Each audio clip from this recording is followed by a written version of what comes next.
Hello दोस्तों, हम लोग गतिमान आवेश तथा चुंबकीय क्षेत्र के बारे में पार्ट 1 में पढ़ चुके थे। अब यह है वीडियो का पार्ट 2, जिसमें हम लोग देखेंगे परिमित लंबाई के चालक तार के कारण चुंबकीय क्षेत्र की तीव्रता कैसे निकाली जाती है। वीडियो बहुत ही इंटरेस्टिंग होने वाली है, आपको एक बार देखने में पूरी वीडियो क्लियर समझ में आएगी।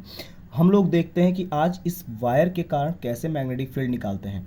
तो सबसे पहले हमारे पास एक परिमित लंबाई का चालक तार है और इस चालक तार का एक सूक्ष्म खंड ए और एम लिया गया है। इस सूक्ष्म खंड को अगर हमने लाकर बिंदु पी पर मिलाया तो हमारे पास इनके बीच में एक छोटा सा कोण बना डेल्टा थीटा। हमारे पास इस तार से आर दूरी पर वो बिंदु है जहां पर हमें चुंबकीय क्षेत्र की तीव्रता का पता लगाना है। तो हमने सबसे पहले इस वायर का एक छोटा सा खंड लिया है। इसी खंड के कारण इस बिंदु पी पर चुंबकीय क्षेत्र का पता लगाते हैं।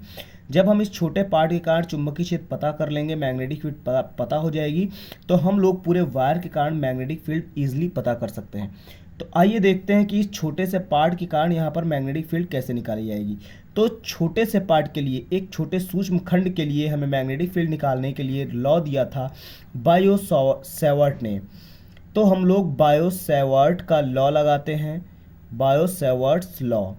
बायो-सैवर्ट्स के लॉ में बताया गया था कि अगर ये छोटा सा पार्ट है तो यहाँ पर मैग्नेटिक फील्ड हमको delta B is equal to mu naught upon 4 pi I delta L sine theta by R square, मतलब यहाँ से डिस्टेंस x ली गई है तो x स्क्वायर ले लिया जाए।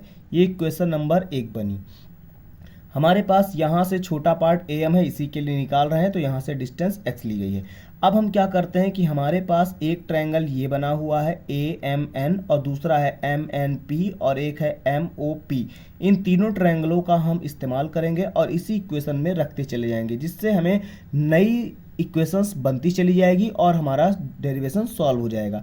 तो आइए हम बायो-सैवर्ट के नियम में सबसे पहले ट्रायंगल यूज़ करते हैं, in triangle M A N, और इसमें हम लोग लगाते हैं साइन थीटा। और आप जानते हैं sine theta is equal to होता है परपेंडिकुलर बाई हाइपोटेनस, मतलब यहाँ पर परपेंडिकुलर एम एन है और हाइपोटेनस डेल्टा एल है, तो M N upon delta L. अगर हम इसको डेल्टा एल को क्रॉस मल्टीप्लाई कराएं तो एम एन की वैल्यू हमको मिलेगी डेल्टा एल और साइन थीटा।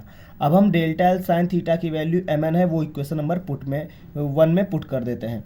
तो लिख सकते हैं putting the value delta L sine theta in equation first. तो हमारे पास delta B is equal to mu naught upon 4 pi I और डेल्टा एल साइन थीटा की जगह हम लोग क्या लिखेंगे, एम एन अपॉन एक्स का स्क्वायर। इक्वेशन नंबर 2 बना। अब हम दोस्तों क्या करते हैं, नया ट्रायंगल लेते हैं एम एन पी। हमारे पास एम एन पी नया ट्रायंगल है और इसमें हम लोग लगाएंगे angle is equal to arc by radius, कोण बराबर चाप बटे त्रिज्या।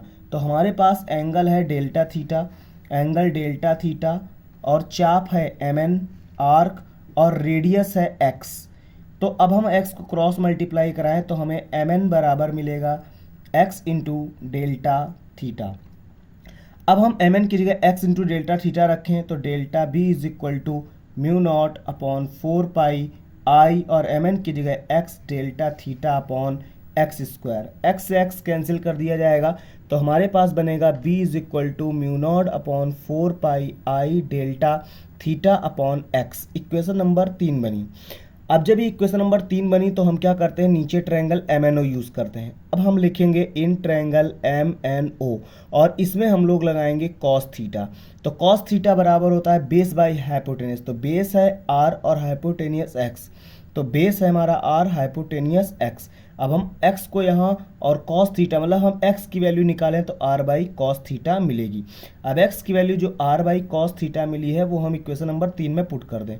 तो delta b is equal to mu naught upon 4 pi और i डेल्टा थीटा, और जहाँ पर x है वहाँ पर हम r बाई कॉस थीटा लिख दें। कॉस थीटा जब पलट के ऊपर जाएगा तो delta b is equal to mu naught upon 4 pi I cos theta by R और डेल्टा थीटा मिलेगा। हम अब क्या करते हैं, इक्वेशन नंबर जो हमें 4 मिली, इन्हीं इक्वेशन नंबर 4 का हमने तीनों ट्रायंगल को इस्तेमाल कर लिया है। अब हम इसको क्या करेंगे, दोनों साइड में। अब देखिए छोटे से पार्ट के लिए यहाँ पर मैग्नेटिक फील्ड हमें इतनी मिल गई है। हमने एक बार ये ट्रायंगल, एक बार ये ट्रायंगल और एक बार ये ट्रायंगल यूज़ करते गए और उसमें पुट करते गए तो हमें नई इक्वेशंस मिलती चली गई। अब हम दोनों साइड का इंटीग्रेट कर देंगे तो हमें पूरे वायर के लिए मिल जाएगा। लेकिन इंटीग्रेट करेंगे कहाँ से कि हम लिमिट लेंगे, ये φ1 है और ये φ2 है। जब हम φ1 एंगल और φ2 एंगल लेते हैं तो हमें इससे पूरा वायर कवर हो जाता है, इसलिए हम एक φ1 और एक φ2, मतलब φ1 लिमिट यहाँ और φ2 लिमिट नीचे। बट हम देखते हैं कि φ2 हमारा निगेटिव वाई एक्सिस पे, इसलिए हम यहाँ पे माइनस का φ2 ले लेते हैं। अब हम 1 डेल्टा फाई का जब हम इंटीग्रेट करेंगे तो हमें डेल्टा बी का, तो हमें आएगा b is equal to μ0/4πi/r, हम बाहर ले लें μ0/4πi/r बाहर लेंगे तो cos थीटा का इंटीग्रेशन होता है हमारे पास sin थीटा, और लिमिट लगेगी हमारे पास φ1 और नीचे φ2। अब दोस्तों अगर हम इस लिमिट को रखते हैं पहले अपर लिमिट और फिर लोअर लिमिट, तो हमारे पास फॉर्मूला मिलेगा b is equal to μ0/4πi/r, और अपर लिमिट और लोअर लिमिट रखेंगे तो हमें मिलेगा sin φ1 और प्लस का sin φ2। ये अपर लिमिट और लोअर लिमिट रखने का जो तरीका होता है ये हमें मैथमेटिक्स में पढ़ाया जाता है इंटीग्रेशन में। तो इस तरह से हमारे पास ये जो परिमित लंबाई के चालक तार का चुंबकीय क्षेत्र की तीव्रता है उसका पूरा का पूरा डेरिवेशन तैयार है। आपको इसमें अगर कोई डाउट होता है तो आप कमेंट करके ज़रूर पूछें। आपको अगले नेक्स्ट पार्ट में नया डेरिवेशन एक सर्कुलर लूप के लिए बताया जाएगा। वीडियो को लाइक कर दीजिए और हमारे साथ जुड़ जाइए।